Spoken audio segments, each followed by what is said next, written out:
नमस्कार विद्यार्थियों। भारतीय राजनीतिक विचारकों के अंतर्गत हम महात्मा गांधी के बारे में अध्ययन कर रहे थे। आज हम महात्मा गांधी के जो आर्थिक विचार है उनके बारे में अध्ययन करेंगे। महात्मा गांधी नैतिकता को बहुत ज्यादा महत्व देते थे, इसलिए आर्थिक क्षेत्र के अंतर्गत भी उन्होंने नैतिकता से परिपूर्ण विचार ही प्रकट किए हैं। महात्मा गांधी के जो आर्थिक विचार है वो नैतिकता से ही परिपूर्ण है, नैतिकता से ओतप्रोत है। महात्मा गांधी आर्थिक क्षेत्र के अंतर्गत जो स्वार्थ है, जो लालच है, लोभ है, इनसे पैसों के प्रति जो एक भागने की प्रवृत्ति है, भौतिकता है या भौतिक लिप्सा, पैसे की लिप्सा की जो भावना है, उनसे वो व्यक्तियों को दूर करना चाहते थे ताकि व्यक्ति जहां अपना कल्याण कर सके वहां समाज का, विश्व का भी कल्याण संभव हो सके। महात्मा गांधी का कोई भी विचार किसी संकुचित विचारधारा पर आधारित नहीं है, संकुचित क्षेत्र पर आधारित नहीं है, बल्कि उनके जो भी विचार है, चाहे सामाजिक, आर्थिक, राजनीतिक, किसी भी प्रकार के विचार है, वो एक व्यापक संदर्भ में अपने विचार प्रकट करते हैं। लेकिन व्यापक संदर्भ का जो मूल स्रोत व्यक्ति है, व्यक्ति से शुरू करते हैं, लेकिन व्यक्ति के विचार से उनका जो उद्देश्य होता है पूरे विश्व का कल्याण से संबंधित उनका उद्देश्य होता है। आर्थिक क्षेत्र के अंतर्गत भी उनके विचार नैतिकता से ओतप्रोत, अहिंसा से ओतप्रोत है। आर्थिक क्षेत्र के अंतर्गत उनके विचारों का यदि हम देखें तो आर्थिक क्षेत्र के अंतर्गत उनका पहल जो उनकी कोटेशन है वो हम कह सकते हैं, महात्मा गांधी ने जैसे ये कहा है, वह अर्थशास्त्र जो नैतिक और भावनात्मक पक्षों की उपेक्षा करता है। मतलब अर्थशास्त्र ये नहीं है कि आप भौतिक क्षेत्र के अंतर्गत सुख समृद्धि करते रहो, ये अर्थशास्त्र है। और उसमें नैतिक और भावनात्मक जो पक्ष है उसकी यदि उपेक्षा करता है तो वो मोम की मूर्ति की तरह है, जो लगती तो सजीव है लेकिन उसमें प्राण नहीं होते हैं, प्राण विहीन होती है। तो महात्मा गांधी ये कहते हैं कि आर्थिक क्षेत्र भी नैतिकता, भावनात्मकता, इससे ओतप्रोत होने चाहिए, अहिंसा से ओतप्रोत होने चाहिए, सत्य से ओतप्रोत होने चाहिए, परोपकार, सहयोग, सम्मान, ये सब जो मानवीय गुण है ये अर्थशास्त्र, आर्थिक चिंतन, आर्थिक क्षेत्र के अंतर्गत भी होने चाहिए। इससे विमुख यदि अर्थशास्त्र का हम प्रयोग करें या आर्थिक सिद्धांतों का प्रयोग करें तो समाज के अंतर्गत एक भागदौड़ की स्थिति, स्वार्थ की स्थिति, भौतिक संपदा के पीछे भागने की स्थिति जो पैदा होगी, उससे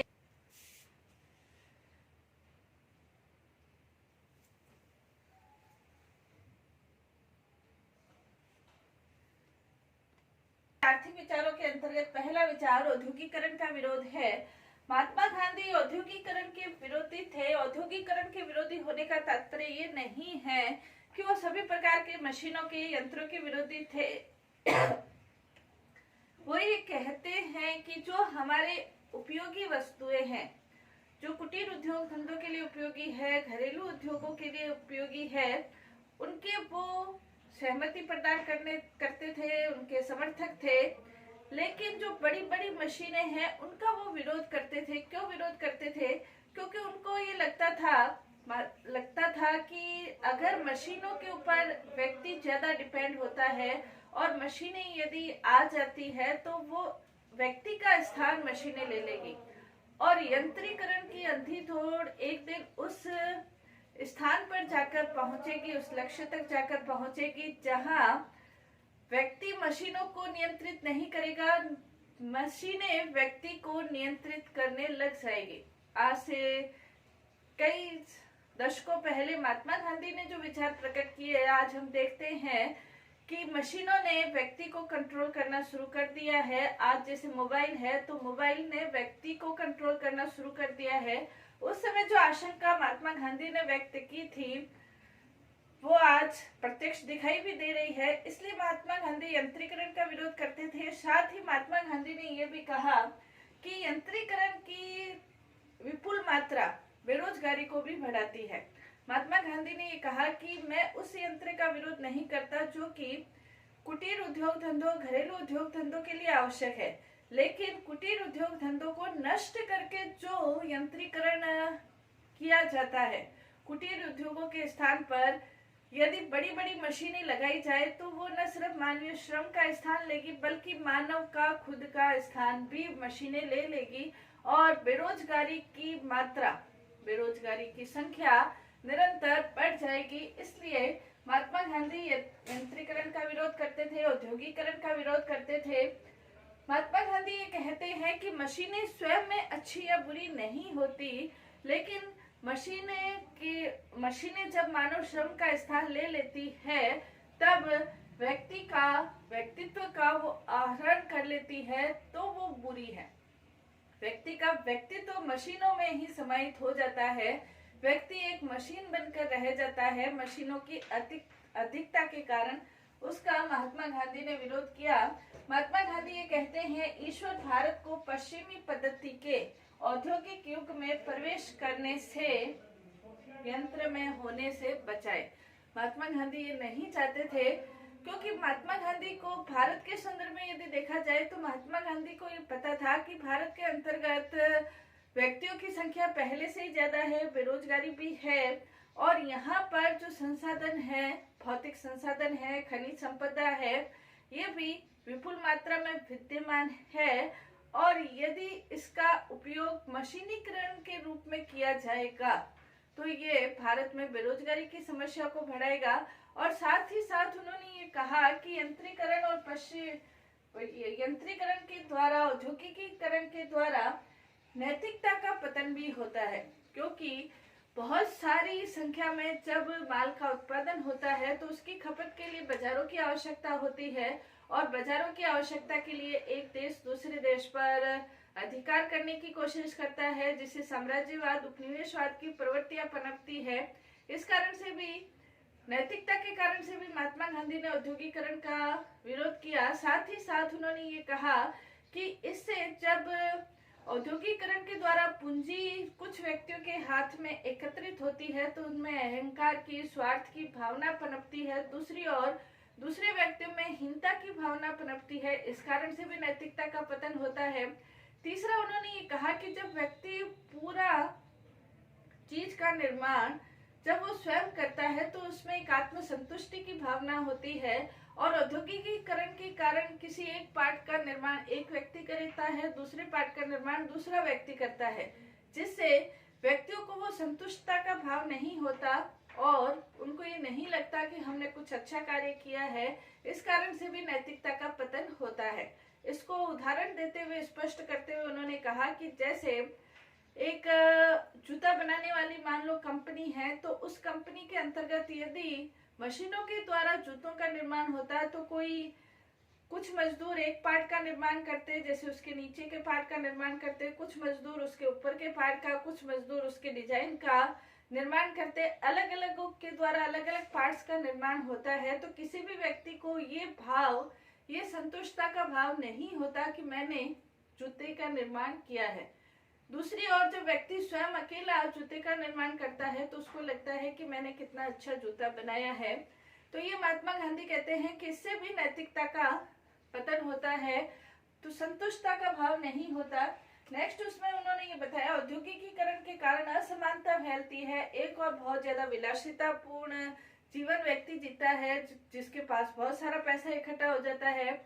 दूसरी ओर समाज के अंतर्गत मजदूर जो वर्ग है वो निरंतर निम्न स्थिति की ओर अग्रसर होते रहते हैं, जिसके कारण असमानता फैलती रहती है। क्योंकि मशीनों के द्वारा जो बहुत ज्यादा उत्पादन होता है तो उस उत्पादन का लाभ उसी पूंजीपति वर्ग को या औद्योगिक जो संस्था है उसके मालिक को मिलता है, तो जिससे उसके पास पूंजी का केंद्रीकरण होता रहता है। केंद्रीकरण के परिणाम स्वरूप समाज में असमानता फैलती है। नेक्स्ट उन्होंने ये कहा कि बेरोजगारी की भावना फैलती है। बेरोजगारी, मानव का स्थान जब मशीनें ले लेती है तो समाज के अंतर्गत बेरोजगारी फैलती है। नेक्स्ट उन्होंने कहा कि इससे शहरीकरण को बढ़ावा मिलता है। शहरीकरण के कारण गांव के लोग रोजगार की तलाश में शहरों की ओर आते हैं, शहरीकरण बढ़ता है। महात्मा गांधी ने कहा कि जो देवभूमि है, देवताओं का निवास है, ऐसे क्षेत्र में नहीं हो सकता जहां कारखानों का धुआं हो, गंदगी हो, बदबू हो। ऐसे स्थानों में देवताओं का स्थान संभव नहीं है। फिर उन्होंने ये कहा कि इससे शहरीकरण से, औद्योगिकरण से पर्यावरण को भी भारी नुकसान होता है। जो आज हम दिल्ली की स्थिति देख रहे हैं, औद्योगिकीकरण के परिणाम स्वरूप पर्यावरण को भारी नुकसान उठाना पड़ रहा है। तो इस कारण से जो महात्मा गांधी ने औद्योगिकीकरण के जो परिणाम उन्होंने देखे वो आज प्रत्यक्ष रूप में दिखाई देते हैं। इस कारण से महात्मा गांधी ने औद्योगिकीकरण का विरोध किया। लेकिन मानव जीवन के उपयोगी जो चीजें हैं, जैसे सिलाई मशीन है, चरखा है, इनका उन्होंने विरोध नहीं किया। जो छोटे स्तर की मशीनें हैं जिससे मानव का जीवन सरल बनता है, उसका उन्होंने विरोध नहीं किया। लेकिन औद्योगिकीकरण का भारत के संदर्भ में उस आधार पर विरोध किया, उससे जो समाज में असमानता की भावना, अनैतिकता की भावना, बेरोजगारी जो फैलती है, उस कारण से उन्होंने औद्योगिकीकरण का विरोध किया। गांधी ने आर्थिक क्षेत्र में समानता के सिद्धांत का भी प्रतिपादन किया। समानता का सिद्धांत का तात्पर्य ये नहीं है कि सभी व्यक्तियों को आर्थिक रूप से समान बना दिया जाए या सभी व्यक्तियों की सैलरी आर्थिक रूप से समान कर दी जाए, ये संभव भी नहीं है। महात्मा गांधी ने समानता का तात्पर्य ये बताया कि सभी व्यक्ति को अनिवार्य आवश्यकताओं की पूर्ति है वो सभी व्यक्तियों की होनी चाहिए, और जब सभी व्यक्तियों की अनिवार्य आवश्यकताओं की पूर्ति होती है तो कोई भी दूसरा व्यक्ति दूसरे व्यक्ति के अपने पैसे के आधार पर शोषण की स्थिति नहीं हो। इस प्रकार की समानता समाज के अंतर्गत स्थापित करना चाहते थे, ताकि आर्थिक आधार पर कोई व्यक्ति अपने आप को श्रेष्ठ और कोई व्यक्ति अपने आप को निम्नहीन नहीं समझे। तीसरा, महात्मा गांधी ने आर्थिक न्याय के ऊपर उन्होंने अपने विचार प्रकट किए। आर्थिक न्याय के अंतर्गत महात्मा गांधी ये कहते हैं कि व्यक्ति द्वारा कर्तव्यों का निर्वाह करना और प्रतिफल के मध्य विवेक संवत संतुलन। महात्मा गांधी ये कहते हैं कि प्रत्येक व्यक्ति अपने कर्तव्यों का संपादन करे और उसके अनुरूप जो उसको प्रतिफल प्राप्त हो वो विवेक संवत प्रतिफल प्राप्त हो।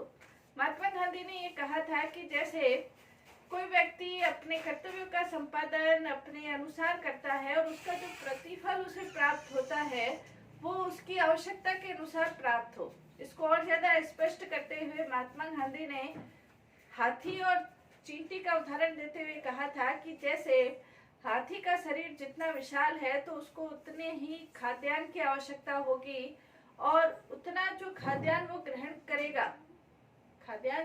करेगा उसके अनुरूप, अपने शरीर के अनुरूप उसे अपना कर्तव्य भी, अपना कार्य भी करना होगा। तो उसका जो कार्य है जो वो ग्रहण करता है वो उसी रूप में ग्रहण करेगा कि हाथी एक चींटी जितना ही खाद्यान्न ग्रहण करता है।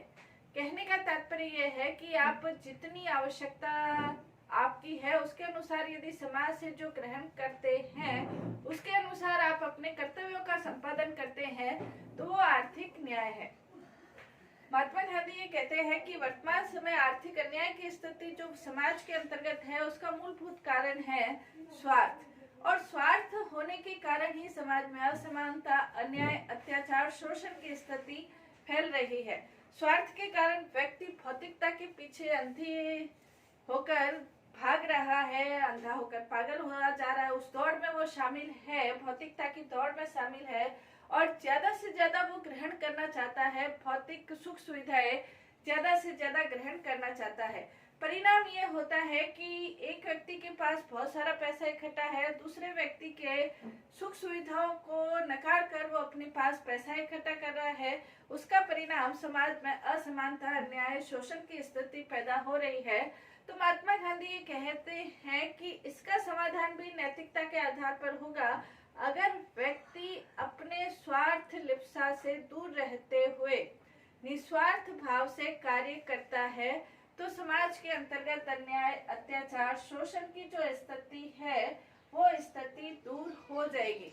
इसके लिए महात्मा गांधी ने ये कहा कि व्यक्ति अपनी अनिवार्य आवश्यकताओं की पूर्ति करे आर्थिक न्याय के लिए। दूसरा, व्यक्ति नैतिक सिद्धांतों के आधार पर समाज के प्रति अपना समर्पण की भावना होनी चाहिए। और इसके लिए महात्मा गांधी ने 3 प्रकार के सिद्धांत उन्होंने आर्थिक न्याय के लिए बताए। पहला ये बताया कि अपरिग्रह का सिद्धांत प्रत्येक व्यक्ति पालन करे। अपरिग्रह का मतलब अपनी आवश्यकताओं को सीमित कर ले। व्यक्ति अपनी आवश्यकताएं बहुत सीमित कर लेगा तो ज्यादा उसे इकट्ठा करने की आवश्यकता नहीं रहेगी। दूसरा उन्होंने कहा अस्तेय, यानी कि चोरी नहीं करना। महात्मा गांधी ने कहा कि जिस चीज की आपको आवश्यकता नहीं है, यदि आप उसका संग्रह करते हैं तो वो एक तरीके से चोरी है। आवश्यकताओं से अधिक संग्रह करना चोरी है, महात्मा गांधी ने कहा। इसलिए महात्मा गांधी ये कहते हैं कि हम अपनी आवश्यकताओं को इतना ज्यादा बढ़ा लेते हैं कि वो कालांतर में हम चोर सिद्ध हो जाते हैं, चोर बन जाते हैं। महात्मा गांधी ने कहा जिस चीज की आपको आज आवश्यकता नहीं है, लेकिन उस चीज की आवश्यकता किसी और व्यक्ति को है और वो चीज आपको बिना आवश्यकता के ही संग्रह आपने करके रखी है, तो उस व्यक्ति को वो चीज प्राप्त नहीं हो रही है, तो इसका मतलब उस व्यक्ति के प्रति आपकी चोरी की भावना है। तो ये महात्मा गांधी ने कहा अस्तेय। दूसरा उन्होंने कहा कि आवश्यकता से अधिक चीजों के ऊपर अपना स्वामित्व बनाए रखने की जो स्वार्थ की इच्छा है उसका पूर्ण रूप से परित्याग कर दिया जाए।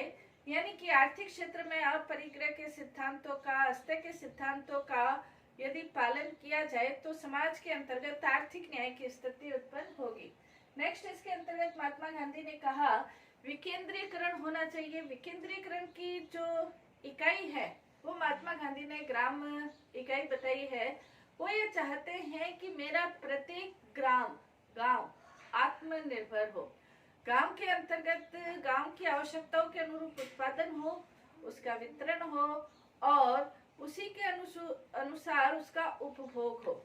यानी कि गांव के अंतर्गत किसी भी प्रकार की प्रतियोगिता की भावना, कंपटीशन की भावना, स्वार्थ की भावना नहीं हो। और जब प्रत्येक गांव आत्मनिर्भर है तो नेचुरल रूप से पूरा भारत देश आत्मनिर्भर होगा।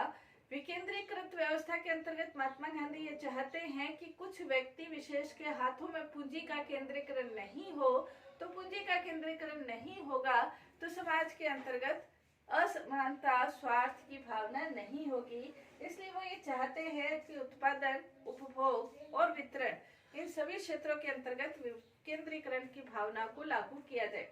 नेक्स्ट महात्मा गांधी ने स्वदेशी के बारे में भी बताया। स्वदेशी का उन्होंने बताया कि स्वदेशी अर्थ के विषय में धर्म को रूपांतरित करती है, परिभाषित करती है। स्वदेशी का तात्पर्य अपने देश में बनी हुई चीजों का तो प्रयोग करना ही करना है, साथ ही स्वदेशी सर्वहितैषी भी है और स्वदेशी सर्वदेशी भी है। यानी कि सर्वदेशी का तात्पर्य यह है कि स्वदेशी का तात्पर्य यह है कि सभी लोगों का हित हो। अगर मैं ये बात करता हूँ कि सभी बराबर है और मैं अपने पड़ोसी के साथ यदि तिरस्कार पूर्वक व्यवहार करता हूँ, उसके विरोध करता हूँ, तो ये स्वदेशी की भावना नहीं है। तो स्वदेशी में सर्वदेशी और सर्वहितैषी ये दोनों भाव भी जुड़े हुए हैं। यानी कि स्वदेशी का तात्पर्य सभी का, स्वदेशवासियों का कल्याण की ओर सोचना। महात्मा गांधी ने कहा कि जो चीज यहाँ पर नहीं बनती है उसका उपयोग करना, उपभोग करना, उसको लेना स्वदेशी का निषेध नहीं है। जो चीज यहाँ नहीं बन रही है और उस चीज का यदि उपभोग करते हैं तो वो स्वदेशी का निषेध नहीं है। लेकिन स्वदेशी का गहराई से यदि अर्थ देखा जाए तो स्वदेशी सर्वदेशी की भावना से परिभाषित है, जिसके अंतर्गत सभी देशवासियों का कल्याण से संबंधित है। महात्मा गांधी के आर्थिक व्यवस्था से संबंधित और भी सिद्धांत है, जैसे प्रन्यास सिद्धांत है, उसके बारे में हम अध्ययन करेंगे। धन्यवाद।